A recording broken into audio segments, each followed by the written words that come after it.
Yeah, my dear kids, let's continue with the lesson. I'm going to continue with the chapter.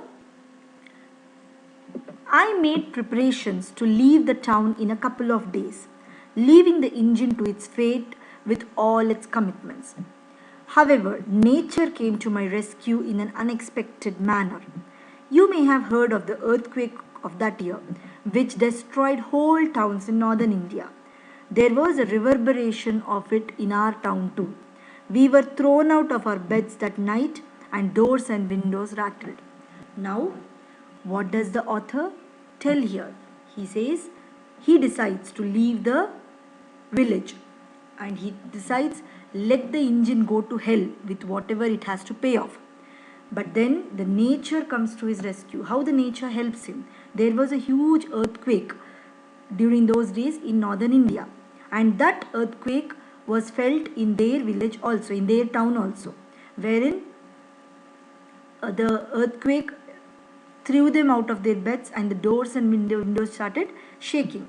Next morning, I went out to take a last look at my engine before leaving the town.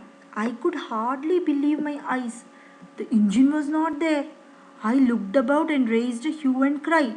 Search parties went round, and the engine was found in a disused well nearby with its back up.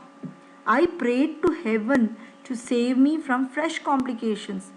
But when the owner of the house came round and saw what had happened, he laughed heartily and beamed at me.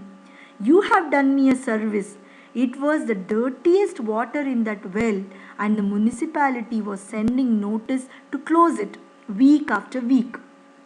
I was dreading the cost of closing, but your engine fits it like a cork. Just leave it there. Now, the narrator had already decided to leave the town. That night, an earthquake happens. Now, the narrator decides to go and see his engine for a last time before leaving the town. But when he goes to the place where the engine was, he sees that there is no road engine there.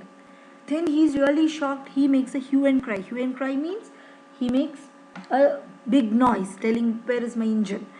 Then everybody started searching for it. Then at last the engine was found in a well. A disused well means a well which was not at all used by anybody, and the engine had gone and fallen into it. Now the narrator was really scared. What new problems will arise from this? But when the owner of the house came out, when he saw this engine inside his well, he was very happy. He told, this is a great thing for me, because the well's water was so dirty that the municipality was ordering to close the well. Now your engine has closed it permanently, like a cork. Cork means like a seal. Just leave the engine there. Let it be there. Then the author starts saying, but, there are no buts. I will withdraw all the complaints and charges against you and build that broken wall myself, but only leave the thing there. Then the owner says, no, you need not tell any buts. I will not give any complaint against you. Don't worry about that. And the broken wall, I will build it. But you leave the engine in that well. That is enough for me. That is hardly enough. I mentioned a few other expenses that this engine had brought on me. Then the author says, no, that is not enough, because this engine has caused a lot of trouble for me and I have to clear all those things. He agreed to pay for all that. Now the owner agrees to pay for all that. When I again passed that way some months later, I peeped over the wall. I found the mouth of the well neatly cemented up. I heaved a sigh of great relief. Then after a few months, when he was going through the way, he peeped through the wall and saw that the mouth of the well where the engine had fallen was cemented, and now he was really happy that the engine trouble was over. I think that was a very interesting and nice story, my dear children, by R.K. Narayan. Now if you need to know something about the author, Rasipuram Krishnaswamy Narayan is best known for his stories set in fictional town of Malgudi in South India. You might have heard of this called Malgudi Days. So that is written by R.K. Narayan.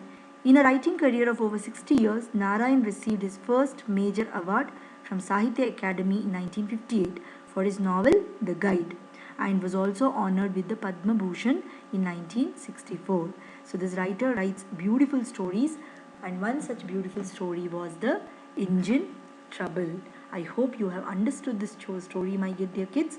Read the story thoroughly and write down the notes what I send in your notebooks.